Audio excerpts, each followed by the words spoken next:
Price Lord. இன்றைய தியானம் நீதிமொழிகள் 14ஆம் அதிகாரம் 5 முதல் 14 வரை. மெய்சாட்சிக்காரன் பொய் சொல்லான், பொய் சாட்சிக்காரனோ பொய்களை ஊதுகிறான். பரியாசக்காரன் ஞானத்தை தேடியும் கண்டுபிடியான். புத்தி உள்ளவனுக்கோ அறிவு லேசாய் வரும். மூடனுடைய முகத்துக்கு விலகிப்போ, அறிவுள்ள உதடுகளை அங்கே காணாய். தன் வழியை சிந்தித்துக் கொள்வது விவேகின் ஞானம். மூடர்களுடைய வஞ்சனையோ மூடத்தனம். மூடர் பாவத்தை குறித்து பரியாசம் பண்ணுகிறார்கள்.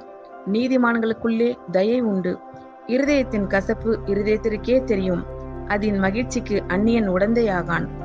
துன்மார்க்கனுடைய வீடு அழியும், செம்மையானுடைய கூடாரமோ செழிக்கும்.